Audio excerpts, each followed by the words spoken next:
3, 2, 1.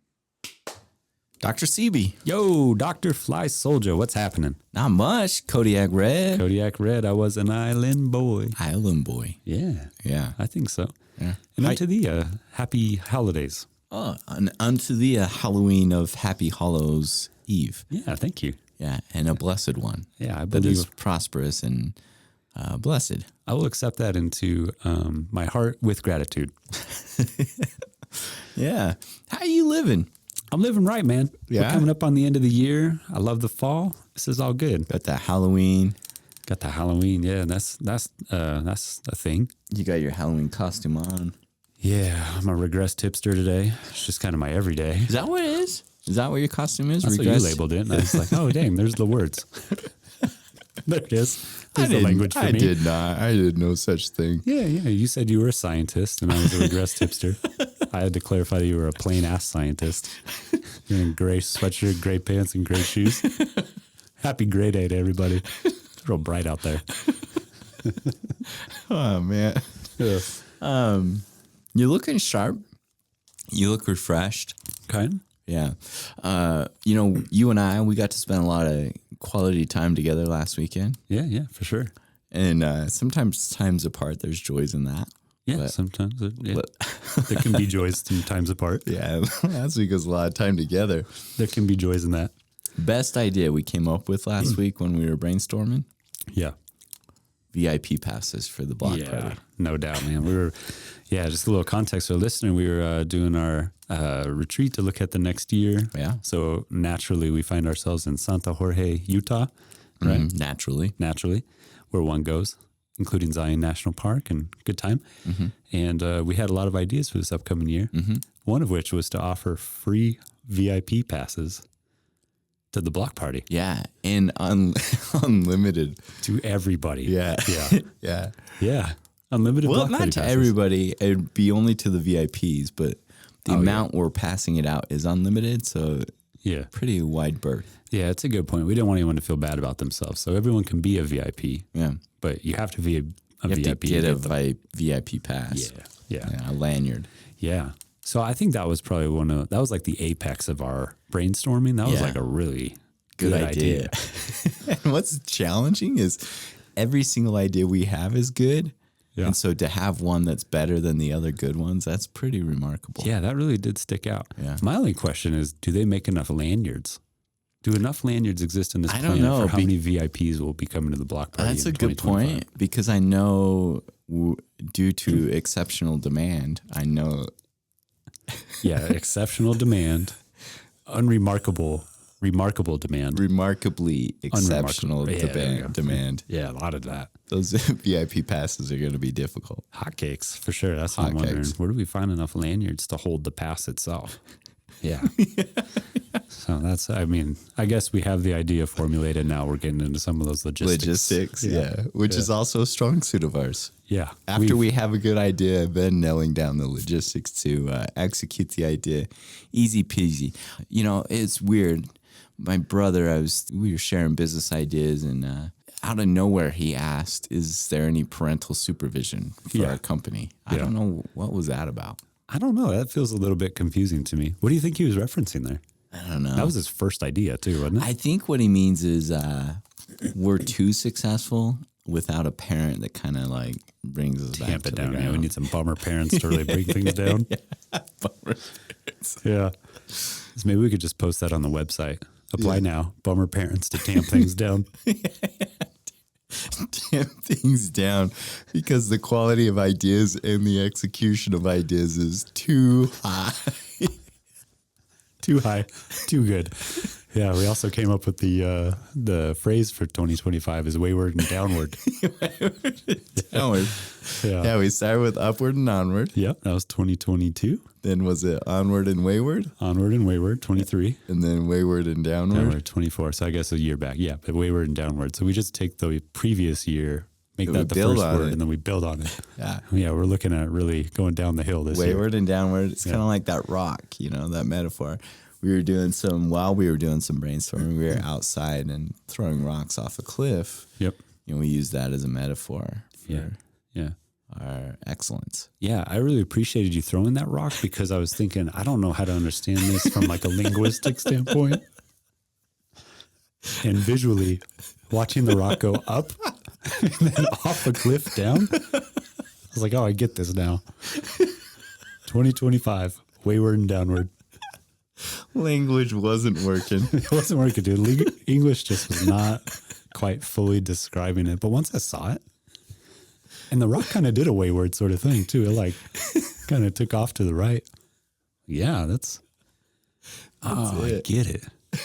This is where we're going. Yeah, it all made sense. I could tell based on looking at your face. I could tell you weren't getting it. Yeah. I mean, there's so many ideas and I just words. There was a word I didn't understand, 10 words I didn't understand. And then you just threw a rock off the cliff and it all connected for me. Yeah. Yeah. So, yeah, apply now. Parents. Bummer parents. Yeah, bummer parents. Looking for bummer parents. We don't want any of those facilitator parents, just bummer parents. Yeah, not the supportive ones who are looking to invest in us. We want the ones who are really just going to rain things down. Yeah. Rain things in for us. Yeah. All right. So that gives listeners a little something to look forward to for 2025. Yeah. What do we got today? What are we dropping today? Yeah, this actually feels different than Wayward and Downward. This is a new episode. We're going beyond flag. Yeah, upward and skyward. Skyward, particularly with our guest today, who is Kathleen Ventura. Oh, yeah. She's the co-owner of Compost Crowd, which is an award-winning compost collection service right here in the Northern Arizona. Yeah, big time. She and her husband, Brock Delinski, offer residential, commercial, and event food scraps collection in both Flagstaff and Sedona. Their objective is to keep organic matter out of the landfill, engage the community in this diversion, and return the nutrients to the soil at local farms. Yeah, big time. Big time local farms. Kathleen is an avid environmentalist and was just named Arizona's Green Leader by Green Living magazine. Let's go. #Go Greenzo. Just crushing them. And what we learned about Kathleen is when she isn't elbows deep in food scraps and bucket washing, she can be found making vegan food and hosting themed dinner parties, camping in the backcountry, or making a camping party in her refurbished 1994 camper, or thrifting for gently used fashion fits. Yeah, fun stuff. Good times. Yeah, Kathleen's into all that stuff. So in this episode, we cover the history and origin of Compost Crowd, just general adventures in her life, and what brought Kathleen and her husband to the West. So thank you so much for tuning in as we go beyond flag with Kathleen Ventura.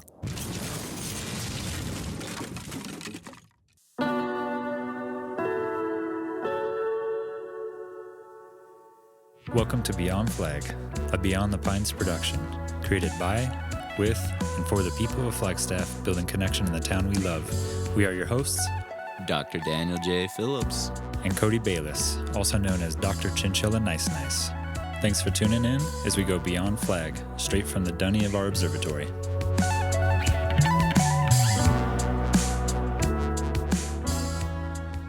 Hey, where are the cool people getting their haircut these days? And so we told you. Yeah. So it's Steve's Boulevard.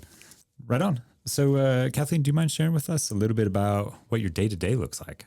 Yeah, my day-to-day has really sort of shifted as of late.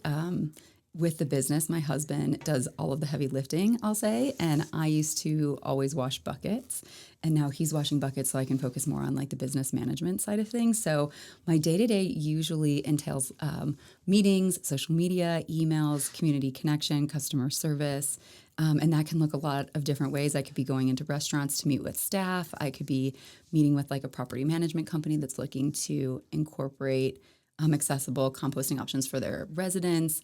It could look like being at the farmer's market and meeting potential customers that way.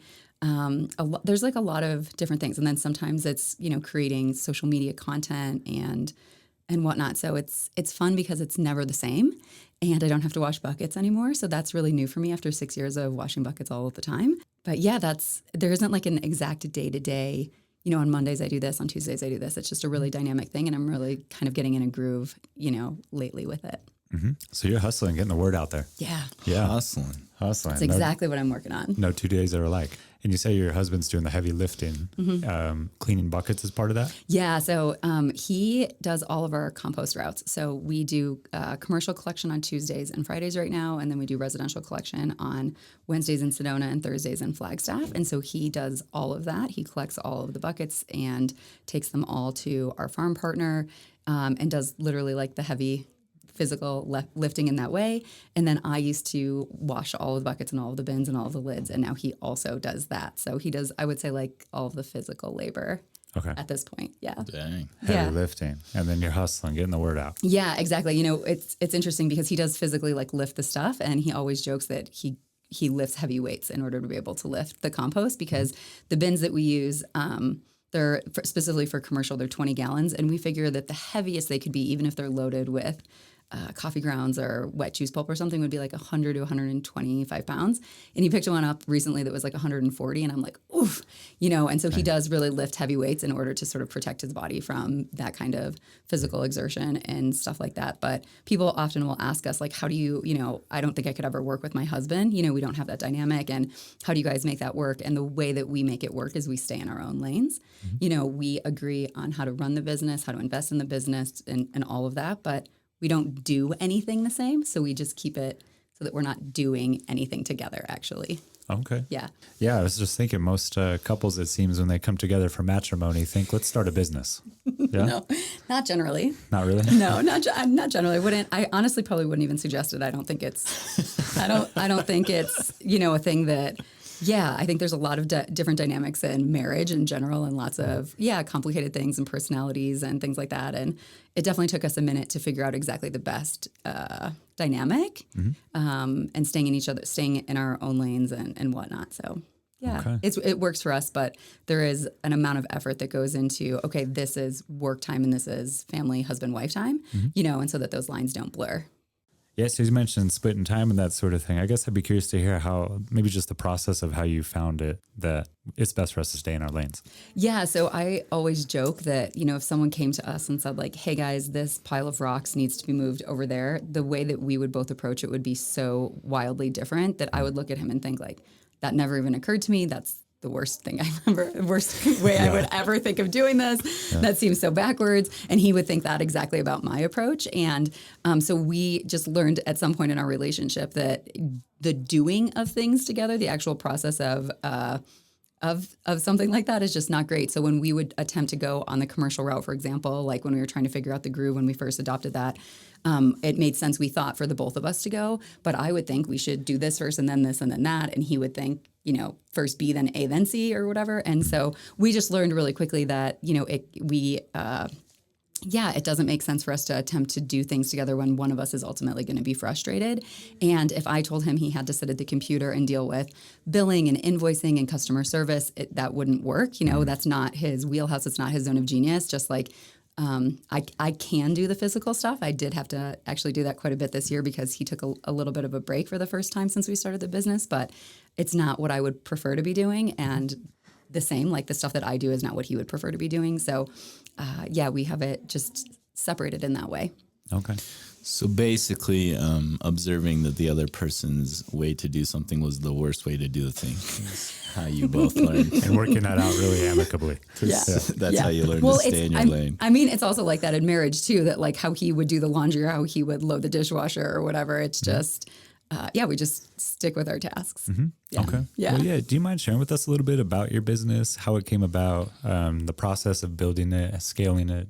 Yeah. Yeah, the history. Yeah. So maybe like 10 years or so ago, I went to go visit my best childhood friend in Columbus, Ohio. We're both originally from the Chicago area, and she had been getting her master's in Chicago, living with roommates in a house where they had been doing their composting. And then she got a job in Ohio, in Columbus, and she moved into, you know, a one-bedroom apartment by herself. And at that point, she was trying to figure out what to do with her food scraps, you know, after anybody who has composted just knows, like, once you're doing it, it kind of feels weird or gross to be throwing your banana peels in a plastic trash bag. And so she had been at that point trying to convince her coworkers that had chickens if they would take her food scraps or find if there was like any local drop-off options.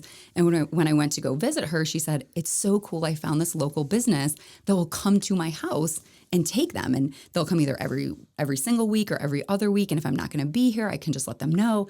And, you know, my environmentalist brain just sort of exploded and was like, how are they doing this in Columbus, Ohio, but not in Northern Arizona, you know? And so I was doing other things professionally at the time, but it had kind of always been in the back of my head. How is this not being done? How is there not a food scraps collection, a compost collection option in Northern Arizona? You know, I just kept thinking like every scrap of food, unless someone's doing this in their backyard with their own compost operation or their own tumbler, every scrap of food from restaurants, from grocery stores, from cafeterias, it's all going to the landfill. And that's extremely problematic as it relates to the climate crisis and things like that, of course, but it had always been in the back of my mind. And so in very early 2018, I'd been on my husband, like, I think we should start this. I think we should start this. But again, I was working another professional job. There wasn't really a way to do both at that point. And this sort of, I don't know, lightning in a bottle opportunity sort of presented itself that if we were ever going to introduce this to the community, this would maybe be the way to do it.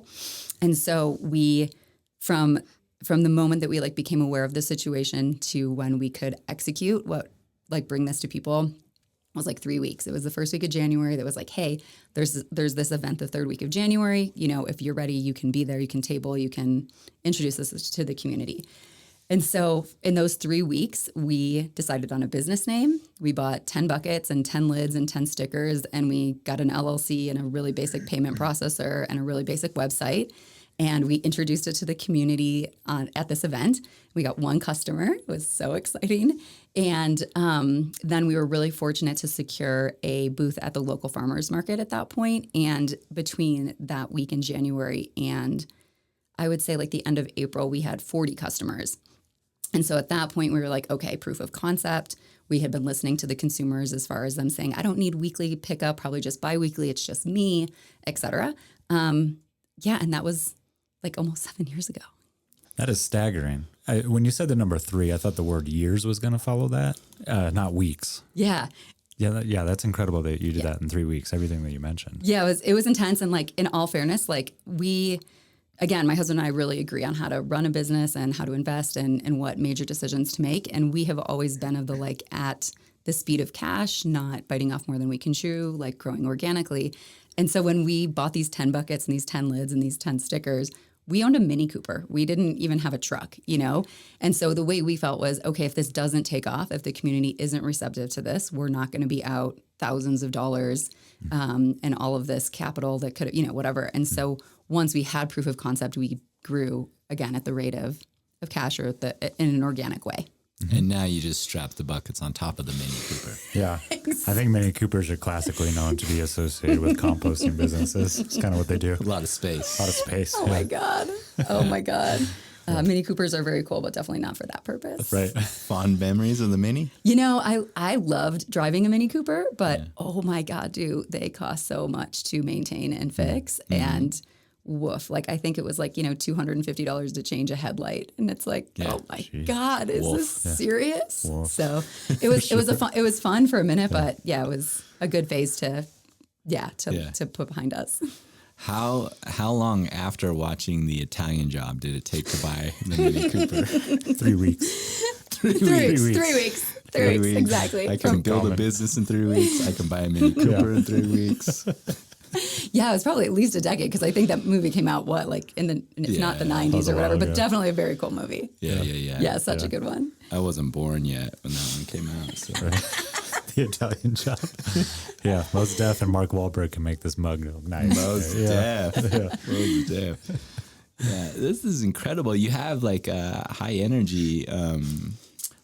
For me, I imagine that's how getting it done in 3 weeks goes. Like, it seems like you're a go-getter. Like, you pursue things. Is that something that's been a characteristic throughout your life? Yeah, I'd say that's definitely a fair characterization, is that I would maybe describe myself as very excitable, very enthusiastic. When there's things that I love or that I think are fun or beautiful or whatever, I tend to be like really high energy about them and want everybody else to know about them. And yeah, I think that translates professionally to a go-getter sort of, maybe ambitious would be a good word. Yeah. Hustler. Hustling. So where did you grow up? Where did you come from? You mentioned coming across that business with a friend in Ohio. Where are you from, and how did you get connected into both hustling and being so motivated to do something that improves the world? Yeah, God, there's so many layers to that. So to answer the question about where I'm from, I grew up on the southwest side of Chicago. Classically associated with eco. It's environmentalist hub.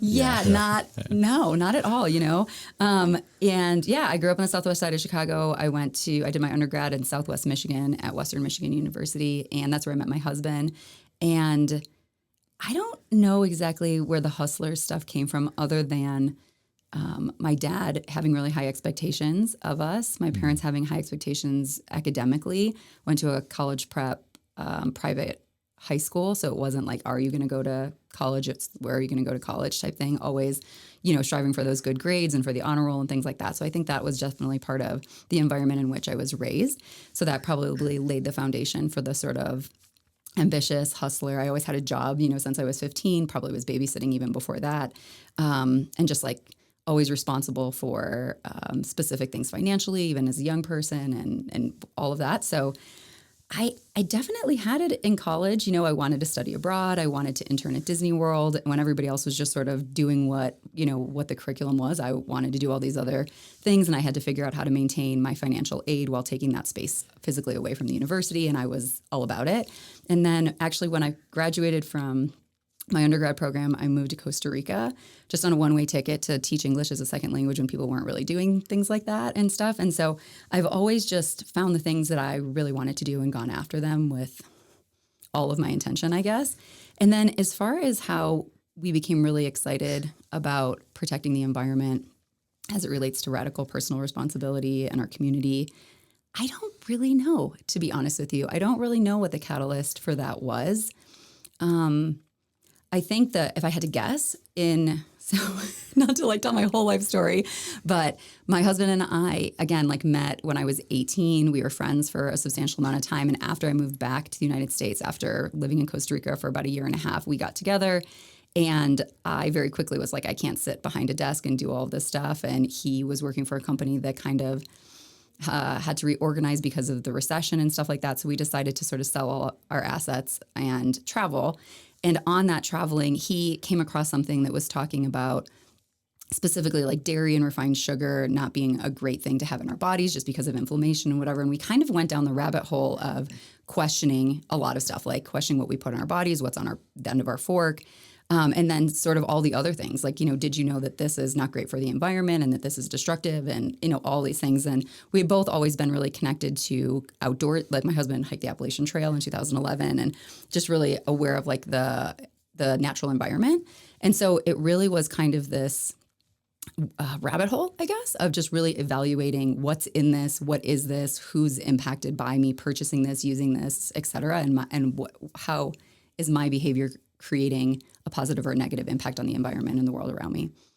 So kind of a phase, isn't an era. You guys really got into it. Yeah, that's probably, a good way of putting it. Through food. Yeah, that's definitely how it started, I'd say.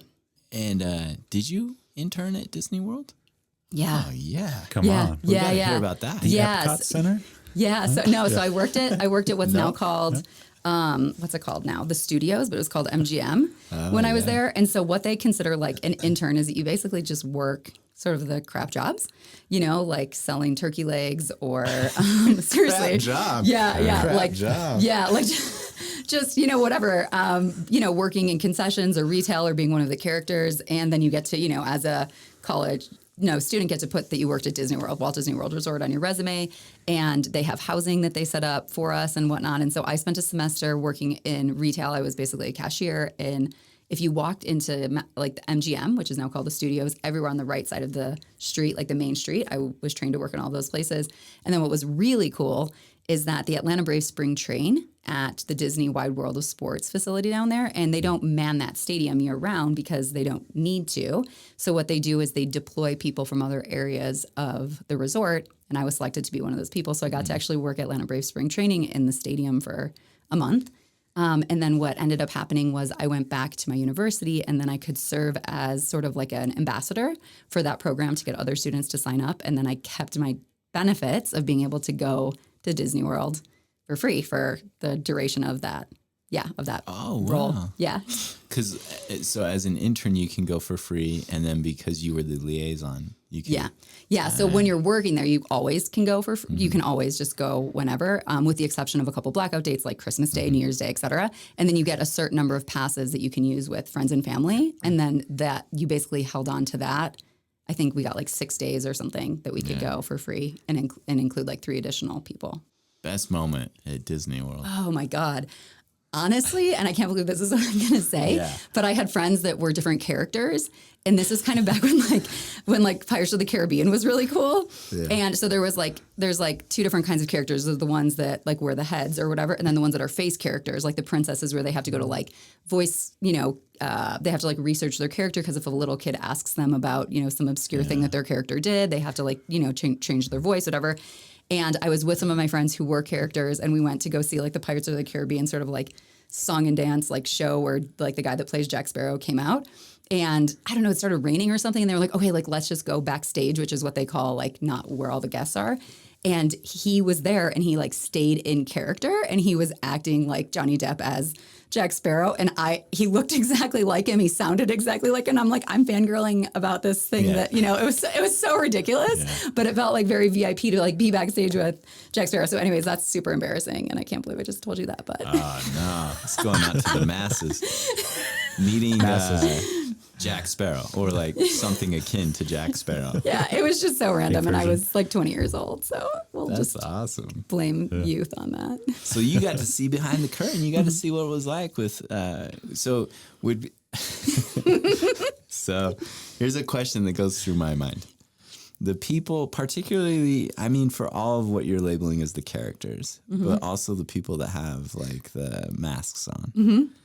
Do they come back to the back area and are they just like, just venting, just like letting loose with obscenities for what it was like? That's, for what work life is like? That's a really good question. So my roommate, one of the girls who I was the closest with when I lived down there, she was Chippendale. And she never really complained about anything. It was just they were drenched in sweat. Yeah. Like they were just literally. So the outfits that they wore under the costumes were administered. Were like given by Disney. You didn't have to like sweat through your own clothes. There were like these very specific like shorts and whatever. And she's like, yeah, we would just be drenched. In the outfits. Yeah. Wow. That's what I remember the most. But they wouldn't be like so and so like. I was getting harassed by some guy that would come up and hit me in the back of the head. I don't have any memories of those stories, so they don't stand out. I feel like, I'm sure that happens. I'm sure that happens. I feel like the face characters probably have more stories because they have to actually like make eye contact and interact with whatever's going on. Some kid whomping them because they're the villain or, whatever it is. But I think that there's just such a level of anonymity when you're inside, a stuffed outfit that is different. Yeah. Unfortunately, I think my questions are revealing how I see. If you could imagine Dan as Jack Sparrow on a break in the backstage, or stuff's going to be flying around that area, and there's going to be a lot of obscenities or adjacent Jack obscenities. Sparrow, like if I'm the guest. I'm seeing the masked character. Both. Yeah, probably not good. Anyhow. You'd be the person egging on Jack Sparrow. Sorry about me. Yeah, sorry about all that, Kathleen. I love it. Yeah, so how did you make your way out west then? Yeah, we, as I said, we quit our job, sold a lot of our assets, and traveled for just over a year, about a year and a half. We rode our bikes across the U.S., and then we traveled internationally for a year. And kind of towards the end of that year and a half, I just said, I want to start a business. I wanted to start a coaching business, and it became abundantly clear that I didn't want to be bouncing around on different time zones, having unreliable internet. I wanted to be back in like the American time zones. And I figured we'd end up in like Central or South America just due to the cost of living, not being ready to buy a vehicle and blah, blah, blah, and be back in the United States just yet. And we had gotten married in Sedona in 2012. We had a really small but very wonderful destination wedding. And, we were trying to decide where we were going to land to potentially get this business off the ground. And my husband said, people go to Sedona energetically to, write their novels or craft their masterpieces. Like, we're better than to try and, launch a business. And so we found a small in-law suite in West Sedona with a 6-month lease. And that was 11 years ago. So, I wasn't sure how that was going to go. I wasn't sure about being in one place for a long time or being in Sedona or being even in Arizona. And it really suits us. destination wedding resulted in residence, huh? Yeah, basically. Yeah, that's bonkers. Yeah. I don't. Did you say you rode your bicycles across the U.S.? Yeah. Casually. Yeah. Yes. Yeah, we did do that. So about that. About that. That was from like you're talking about the literal United On a States, bicycle. coast to coast. Yeah, we went Virginia to Oregon. Wow. Okay. Yep. Yeah. Do you mind sharing about Yeah, that? definitely. So again, like we were working sort of corporate American jobs. And I, as you might imagine from my personality, didn't do really well just working 9 to 5 and commuting an hour each way and sitting at a desk. And my husband, again, was kind of reevaluating his life because he worked a professional job mostly through his 20s when other people would have maybe been having a little bit more fun. This situation, devolved with the recession, and he just thought, I want to go sort of see the world and travel and whatnot. And so, and of course, I was like, let's go. So we decided to ride our bikes across the U.S. before going international. And so we got married in March of 2012, and then in May of 2012, we quit our jobs and left like the first week of June to ride our bikes across the U.S. And yeah, we went down to Virginia and rode our bikes all the way to Oregon. And the best part of this, I mean, there's many good elements to the story, is that we didn't even own bicycles when we decided that we were going to do this. So you weren't naturally. like avid daily cyclists. You're just like, let's ride across the U.S. So stupid. And we were so stupid. Yeah. But we did it. And we stayed married through it, which is even more, as I just described, we're not great at doing the same things or doing things in the same way. So it was a whole nother level of uncertainty. And again, like listening to me talk, you probably hear that like I like certainty and routine. Well, maybe you don't hear that, but that's true about me. And he's like, let's go over here. Let's check this thing out. And I'm like, we said we were going to be here by the end of tonight. And we were going to eat at this place and we were going to camp at this place. And he's like, let's just, it was a special 6 months. Let's just put it that way. Mm-hmm. Yeah, I believe it. So it took 6 months. Yeah. And so it doesn't, and I feel like it's always important to say that it doesn't take 6 months. Mm-hmm. We just took 6 months, and my parents threw us this little reception because we had a small, intimate wedding, and my parents are from Chicago, and they have lots of friends and extended family, and they wanted us to have a bigger wedding, so they offered to throw us a large reception in the middle of this trip, which is why we didn't go international first, is that we figured we'd stick stateside, go back for this party in July, and then return to the trail. So we took about 2 weeks off in the middle, and it probably took us about 5.5 months. It took us 6. I think it took us 6. It took 6. But I feel like it's important to say, like, one, we were just traveling to see the country. We weren't trying to set some kind of land speed record. And also, if we would get somewhere and it would be cool or there'd be an opportunity to stick around, we would stick around for a couple of days type thing. So, we took 6 months. It doesn't take 6 months. Wow. Yeah. Yeah. What would it take to get you two on a tandem bike in a race across America? Never. It would never even happen. He sees people on tandem bicycles and he's like, why would they ever do that? Yeah. No way. For sure. No. Brock sounds like the adventurous type, though. So I think I think you float this idea. Oh, yeah. Yeah. Like if you get his attention with it, like squirrel. Yeah. Like, totally. The thing that happened is that he had just hiked the Appalachian Trail in 2011. And if you guys know anything about like, long distance through hiking, is that you have to walk everywhere you go. Even on your 0 days, you've got to walk to the laundromat. You've got to walk to the restaurant, to get your resupply. And what he was really enamored with on this bike trip is we have our own transportation. We can just ride our bikes to this, whatever thing. And so he would be very excited to deviate and like have a sense of adventure in that. And I just want to stick to the plan and go where we said we were going to go. Mm-hmm. So yeah, we've entertained the idea of doing something like that again, but we have a dog and she's like 60 pounds. And so the way that would have to work is he would have to pull her in like a baby carrier, and I'd have to carry all of the weight. Oh my gosh. And yeah.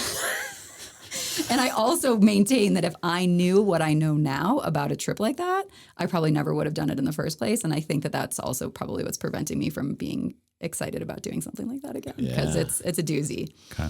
There's a little bit of resistance, but I think there's still a lot of potential here. Cody sees Brock. I think Brock's already in here. Yeah, he is. He definitely is. But then there's the business, obviously, and we don't.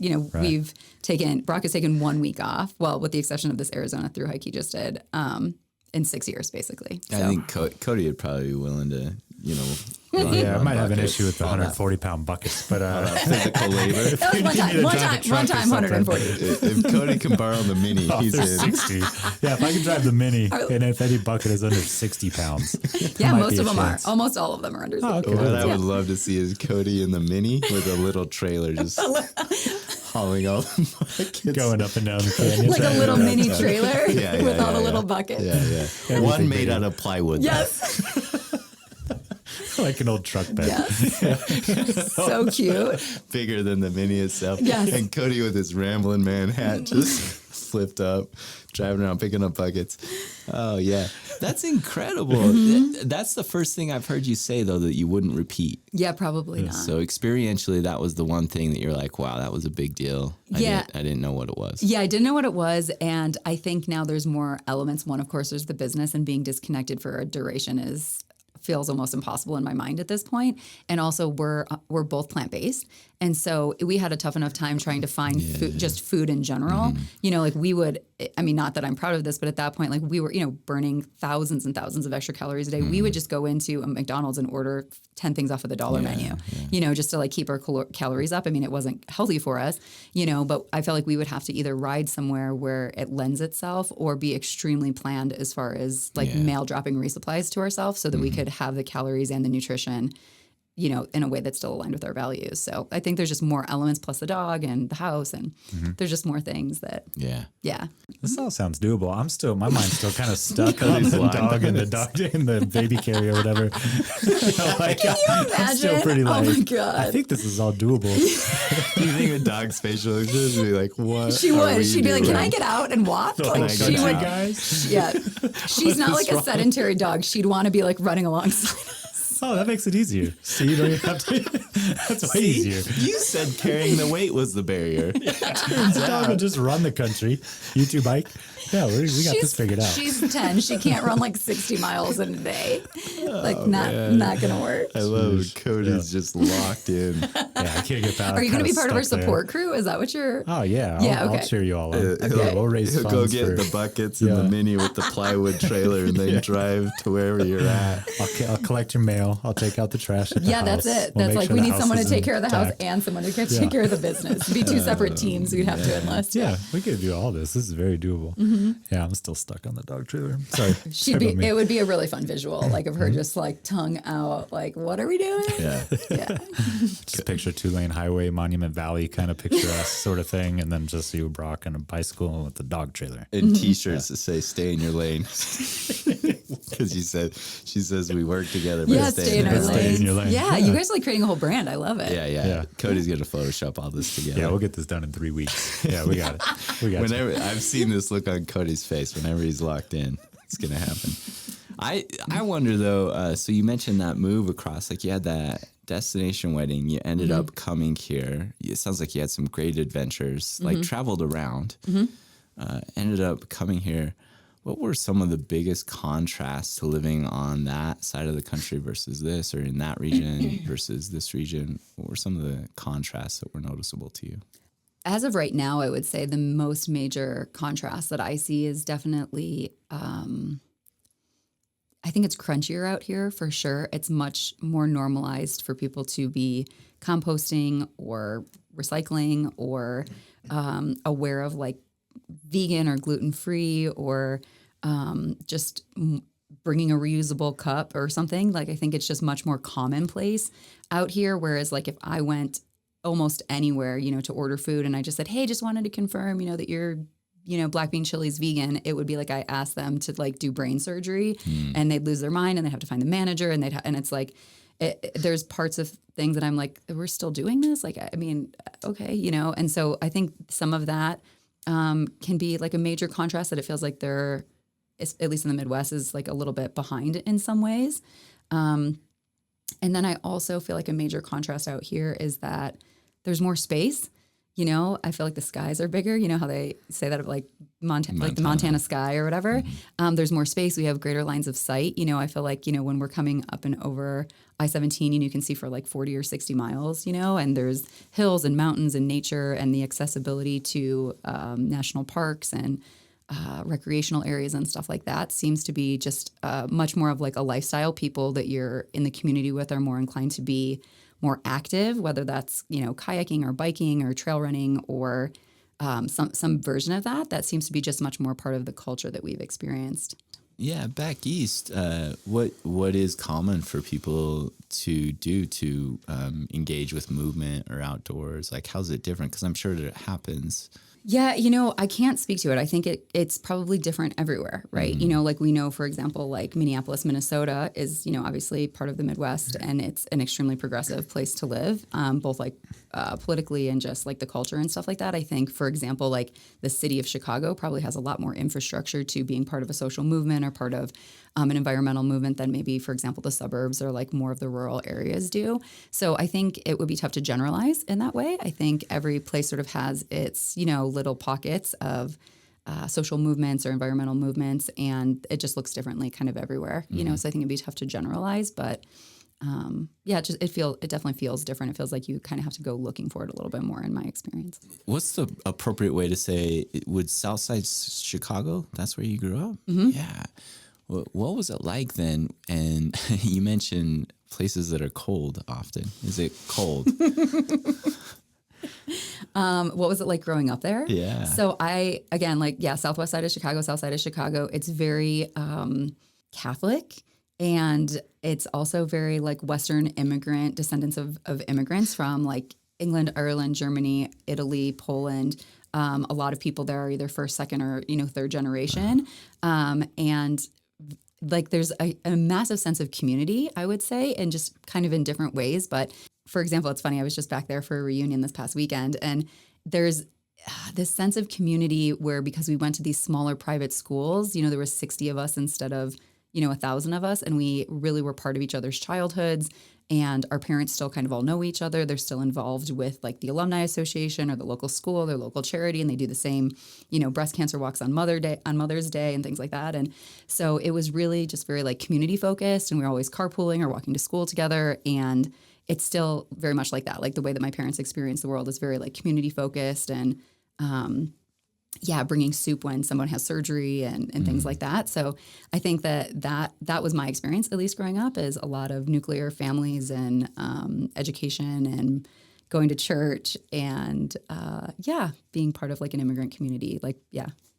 And so is it like niceties, like that whole kind of like the stereotype of a Midwesterner that's always like bending over backwards to do something nice or say something nice or be diplomatic, not say anything that could be offensive? Yeah, I would say so. Yeah. I definitely think there's people of very differing values and, again, political perspectives or whatever, but people are really kind to each other. Yeah. And really show up for their neighbors and take care of each other.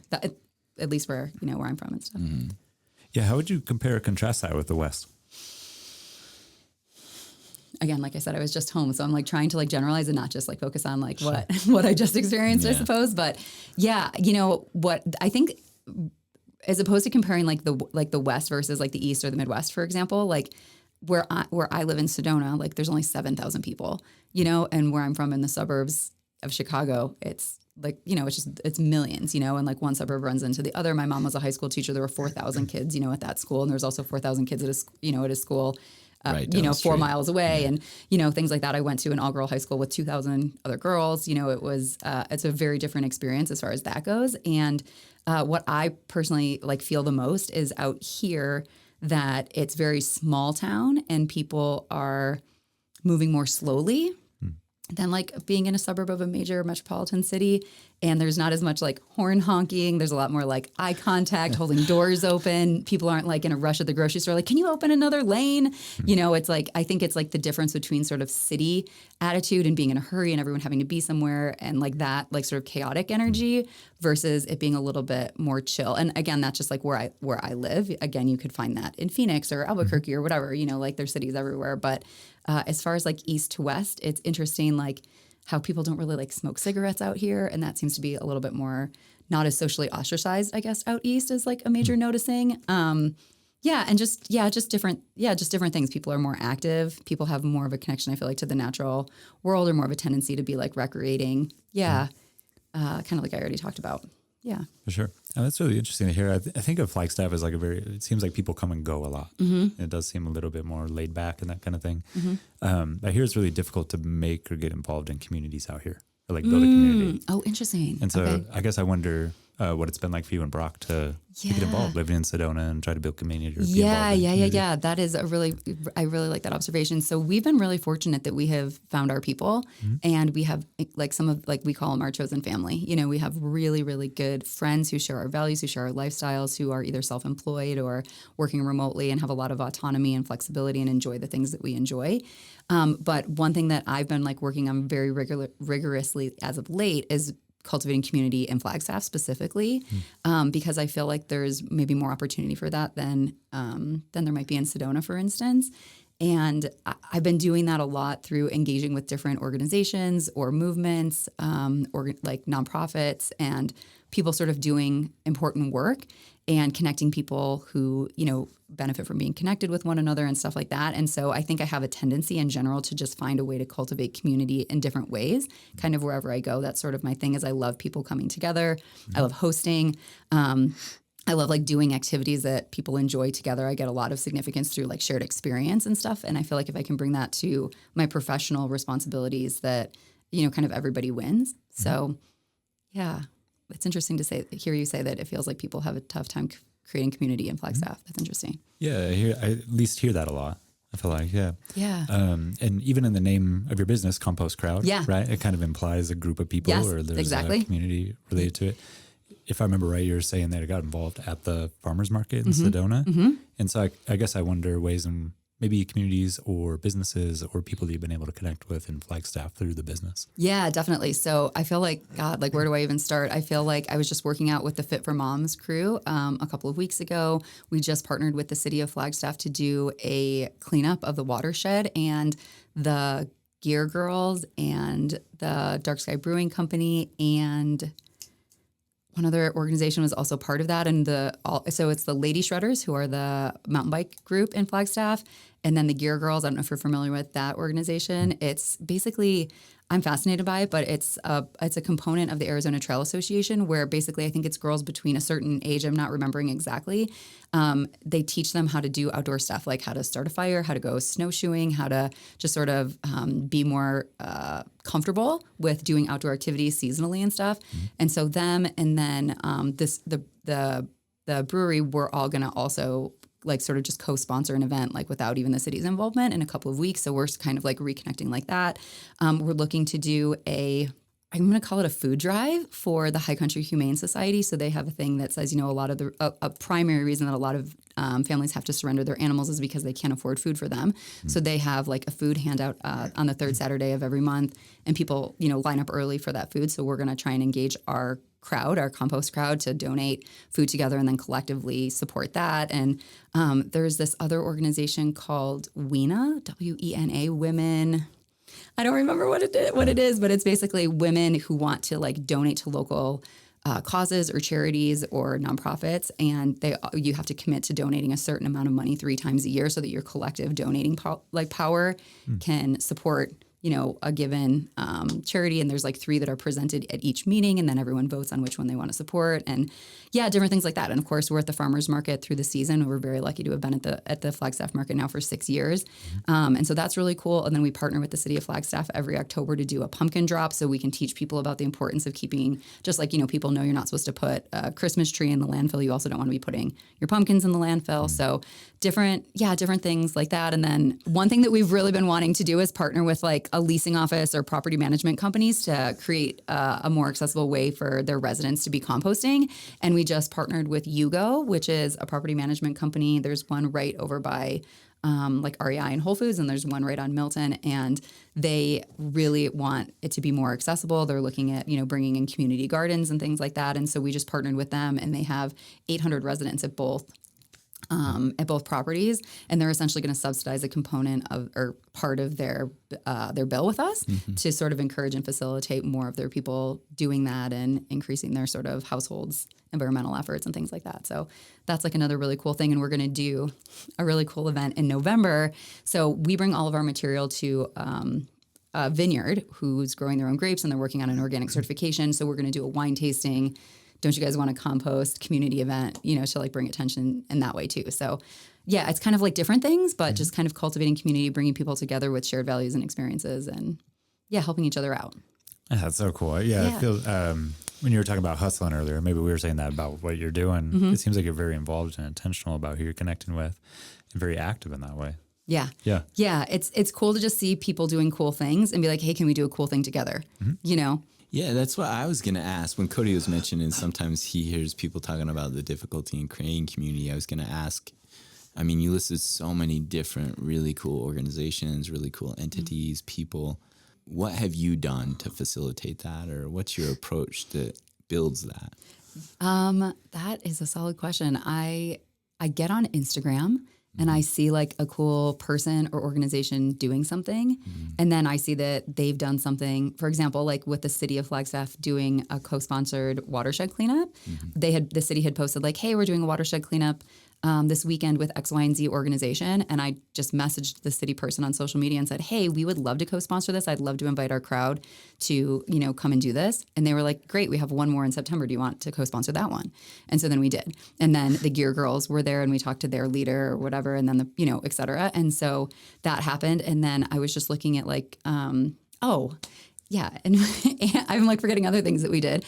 And then, for example, like, over by like Whole Foods and stuff, there's all the cool places to work out. There's like Cycle Bar and the bar classes and all of that. And I just walked into Cycle Bar one day and I said, hey, do you guys ever partner with, local businesses? Like, for example, when someone signs up for a membership with you, they get, a discount code or whatever. I said, we're also a membership platform or model. And they said, yeah, we do that. But also we're having this like block party where, we're having food and we're, everyone's going to Orange Theory and then they're coming to us and whatever. You should have a table and then you guys could be part of the silent auction and then we could have a code for our people so they could sign up. And so it just kind of happens in different ways, like where I just walk in and I start a conversation, or it's like, oh, you should meet this person kind of thing. And then I just follow through. And again, like people and community are sort of my strength, I guess. It's something like I like doing naturally. It doesn't feel like work.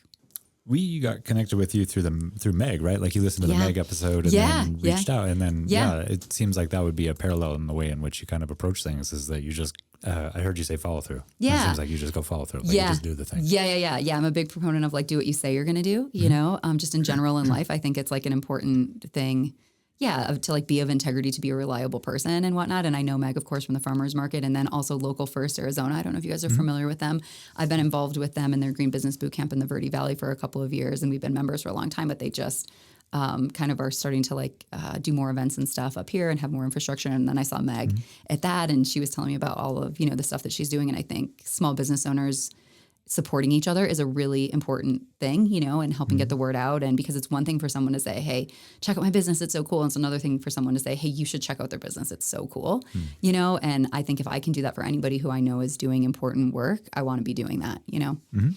I believe that. So I guess I want to connect all that to the Compost Crowd, because you're talking about like what you do, and then you essentially are creating a network, it sounds like. Very, and community in that. And so I guess I wonder specifics of the business and who does you serve? How many people are you serving now? Like, and then beyond, is it just residents, businesses? Yeah, solid question. So we have hundreds of residential customers between Flagstaff and Sedona. And then we also work with restaurants, businesses, and municipalities, and then leasing offices and property management companies. So it mostly is, the meat and potatoes definitely is our residents and our restaurants that we work with. So my big vision, my vision board vision is one of our buckets on every doorstep of every house, of every condo, of every apartment in Northern Arizona. I want to rescue all of the food scraps from the landfill, because it's not to backtrack a little bit, but human behavior is a funny thing. Like consumer behavior is really interesting, and to get people to change their behavior is no small feat. And I just maintain that most people can't afford, a solar array or a Tesla or, some grandiose like gesture of environmental responsibility. But if we're just saying, hey, just put your banana peel in this bin instead of that bin, and they can exist literally in the same place, and you have to put both of them out once a week or once every other week, we want to, facilitate that for you. And we want to make this accessible. We want it to make it easy. And so that's the idea with the bucket service, is that I always say it's just like a trash collection or a recycle collection. It's just a small bucket instead of a giant curbside bin. And the idea is that most people, or there are a lot of cool people in the community who want to be composting, but for maybe one reason or another can't or don't want to. They're like, hey, I'm renting, or I'm in a small space, or I don't want to deal with this, or I don't want to deal with the wildlife, or I just am too busy. The idea is that we'll do it for you, is that you just put your stuff in here, we grab it, we leave you a clean one, we bring it to our farm partner, and then you can get some of that material back if you have, a garden or some houseplants. And the idea is that I just want to bring awareness to why that's so important. We hear from our customers, from our crowd, that this makes me feel so good, that I love doing this. Thank you for doing it so I don't have to. Et cetera. My husband often will joke that, in his former profession that he would field customer service calls, and it would be people, cussing him out or cussing the brand out, like, where's my stuff? And you guys are late. And he worked in freight and delivery and stuff. And he said, and now, we have customers that leave us, cookies on Christmas on top of their buckets, and they thank us and they hug us and whatever. And it's incredibly cool to be engaging the community in that way, that it feels good for us to be doing the work, and it feels good to our customers to be participating in something bigger than themselves like this. And you could zoom out and just be like, all they're doing is putting banana peels in a bucket. Like, what's the meaningful part of this? But it feels really special. So that's one component of it, is the residents.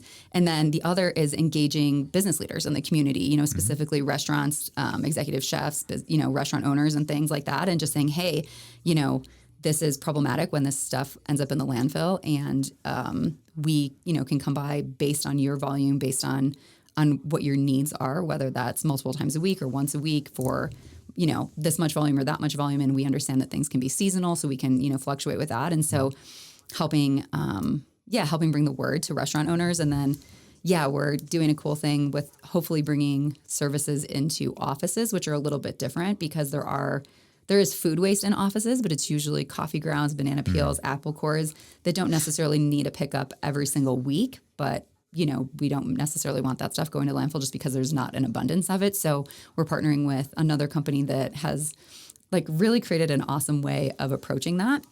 And then, like I said, we're trying to get with property management companies and whatnot to say, hey, if we can increase density of this, we can make it more accessible financially for your residents if there's multiple people engaged, within a small geographical area. And then we work with both the city of Sedona and the city of Flagstaff municipalities to provide stuff for residents. So. Yeah, it's incredible the way in which you've been able to scale the business. And it seems like, so I hear you describing working with restaurants, businesses, and individuals. A couple of things that you said I feel curious about. One, as you mentioned, it's really important to keep banana peels and pumpkins out of the landfill. I would be curious to know why. Yeah, I'm so glad you asked this, because sometimes I just glaze over that. So I appreciate you asking that directly. So what a lot of people don't know, or maybe think of, is, won't my banana peel just decompose in the landfill, for example? And if you imagine, almost all of our trash is collected in plastic bags. So the landfill is essentially a mountain of plastic, or a mountain of plastic bags. And food scraps or organic matter won't decompose naturally when it's trapped under plastic, because oxygen can't get to it. So when organic matter attempts to decompose anaerobically or without oxygen, it emits methane. And so we know that methane is an extremely damaging greenhouse gas that actually has an 87 times more than CO2 on a 20-year time frame for warming the atmosphere. And so what's also really remarkable is that, for example, if we were to pull all the CO2 out of the atmosphere that's currently in it, ceased all planes, trains, and automobiles and everything else, it would take over 100 years to see the positive impact of pulling that CO2 out of the air. Whereas if we pulled methane emissions or decreased methane emissions, it's only a decade that it takes to see that decrease. So not only is it exponentially more damaging to the warming of the atmosphere specifically, it also can have a much greater, more impactful change. And then what's also fascinating, so there's two parts, right? So it's putting it in the landfill, it's rotting, it's emitting methane. That's problematic, of course, and we want to avoid that at all costs. What's also really cool is that, when we grow that food, when we grow that banana, when we grow that tomato, we're pulling nutrients from the ground, from the topsoil, in order to grow that food. And if we are just taking, but not making deposits back into that soil, that's problematic, And so not only does food scraps, the way that we're doing it, turn back into usable compost that can go into agriculture, can go back into the ground, can return those nutrients to the ground where they belong.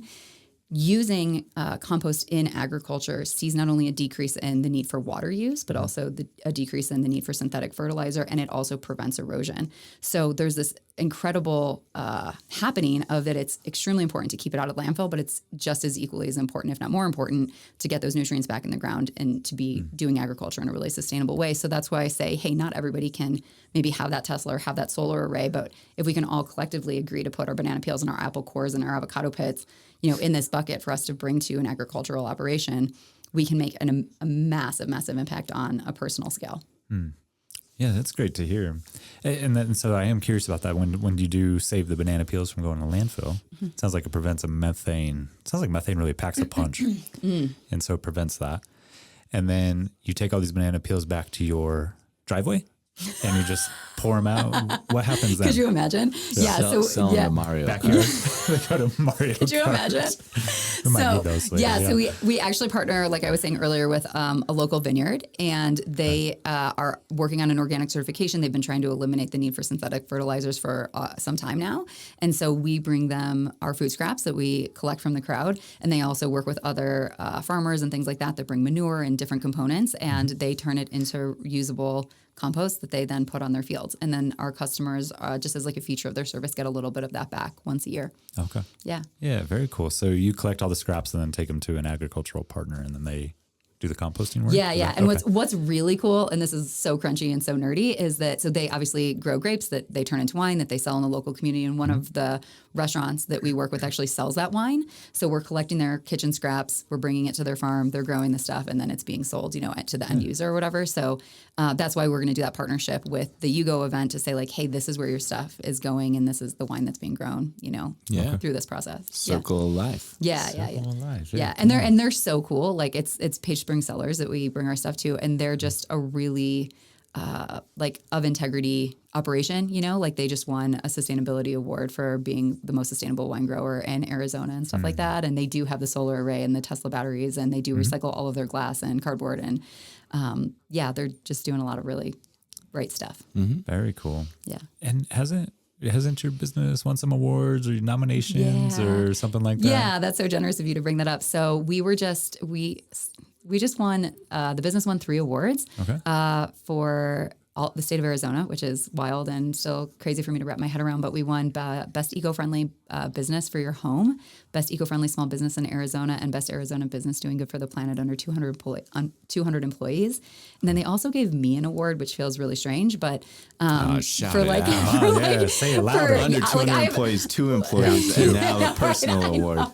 I know. So I don't know who nominated me, and I don't know who voted for me, but I won Arizona's Green Business Leader, which feels just uncomfortable and weird to have attention on me. I'm much more excited to talk about how the business is winning things and to have that kind of statewide recognition, specifically because in all of these categories, there were Phoenix businesses, that have generally greater reach and larger client bases and things like that. So it feels really special at a statewide level to be acknowledged and to know that it was our crowd that was voting for us. And we know that because they were, they constantly are asking me like, did you guys win? I voted for you, and that feels just really, heartwarming. Yeah, it's cool.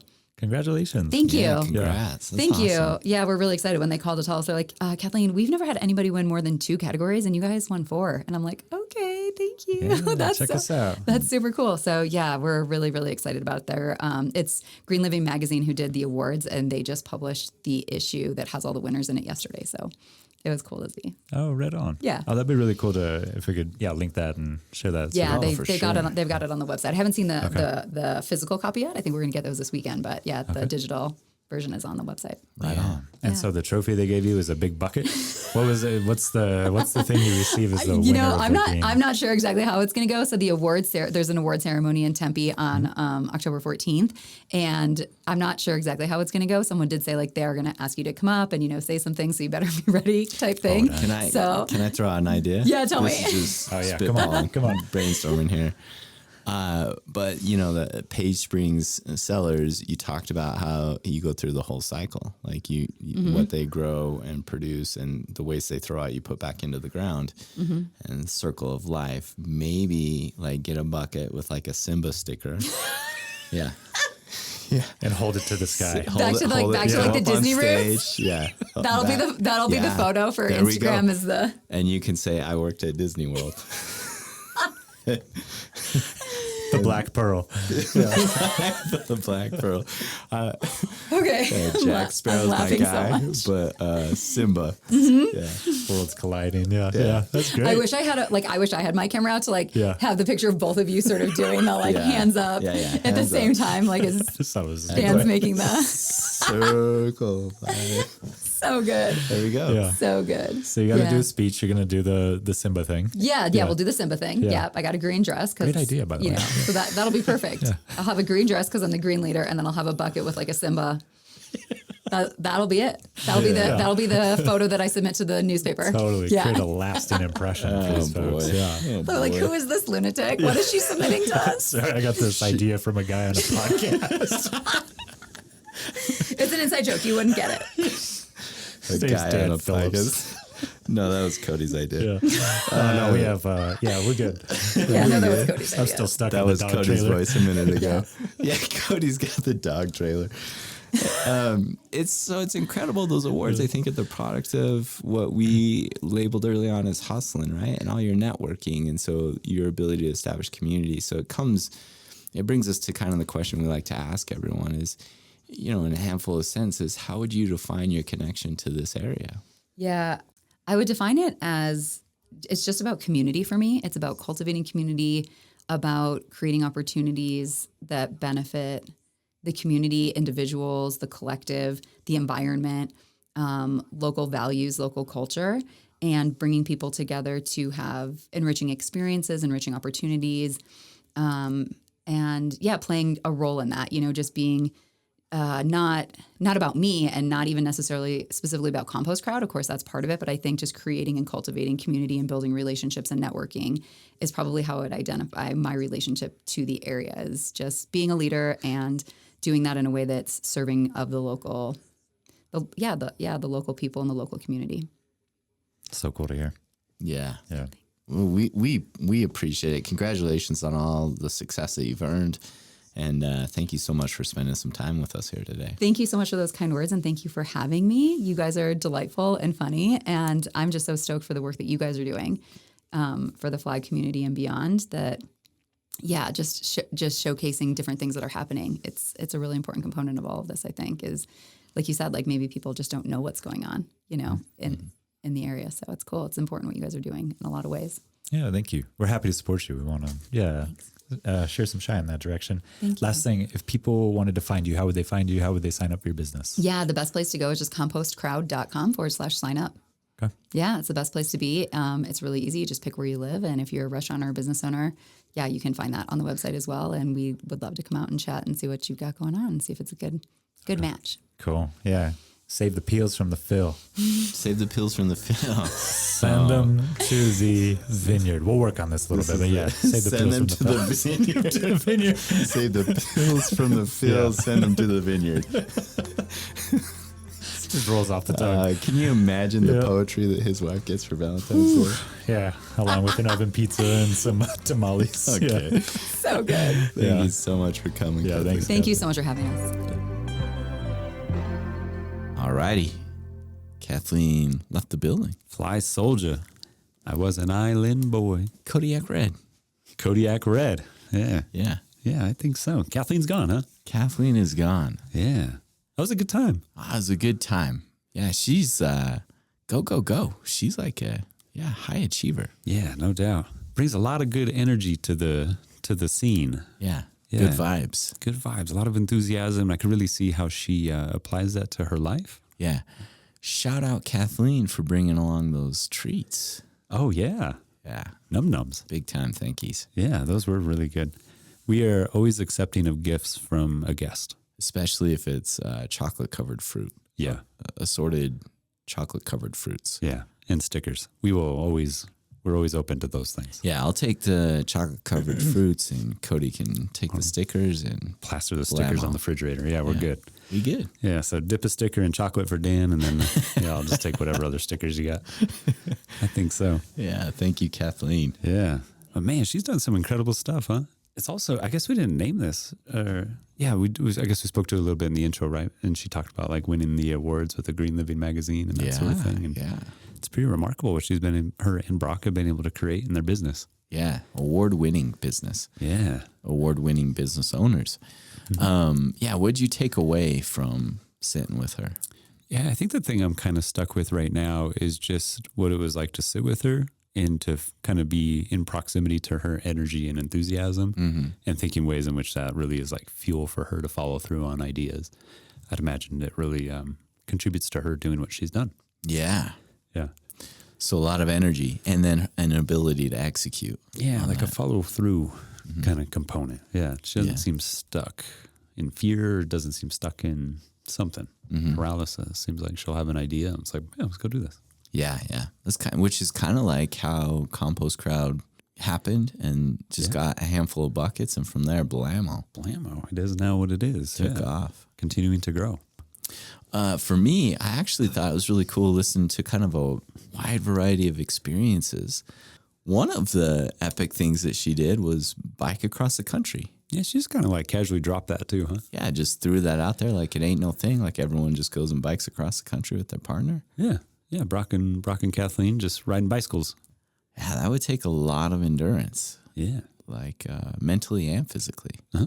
Yeah. She seemed super open to it. She's kind of like, yeah, we'll figure it out as it goes and have these different opportunities. Yeah, she was upbeat while talking about it, even though I think she mentioned that, she wouldn't repeat it, but talks really positively about it. So took what she could from it, even if it's something that she wouldn't redo. Yeah. Did we joke about her like attaching the trailer to bring her dog? Yeah. That was the barrier was like, maybe we could bring the dog and that would be the thing that gets you across the country. I'll repeat this process. What if you could bring your dog? Yeah. I actually would just love to see you with a trailer, hitching a trailer up for Poppy and JoJo. For Poppy and JoJo? Yeah, just Cody and Poppy and JoJo. 3. Heading out across the country. The single hominid double canine circus. You know how loud that would be? And how much I would not be contributing to the noise? How many hours before they stop barking the first day? Well, Poppy does this thing whenever a car comes by where she barks at it and tries to run at it.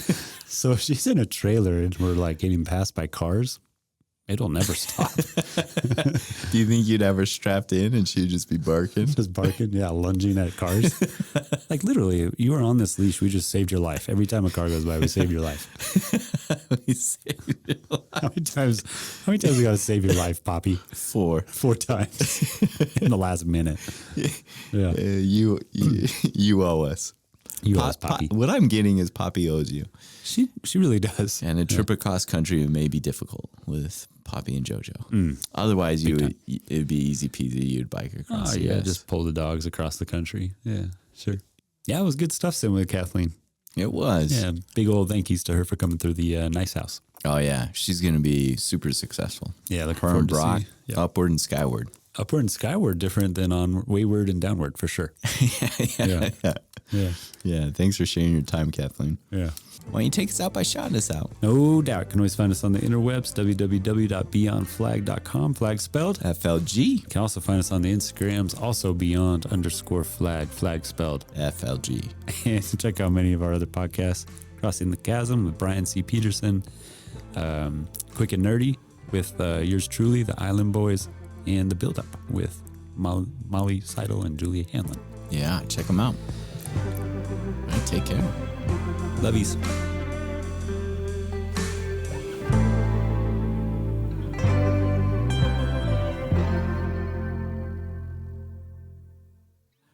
Well, so why don't you take us out by Goodbye. Big gulps, huh? I got nothing.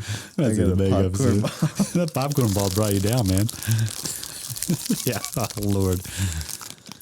Oh man. Why don't you take us out by shouting us out?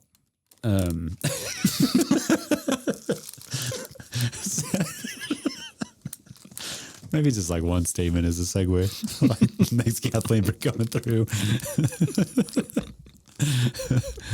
Oh man.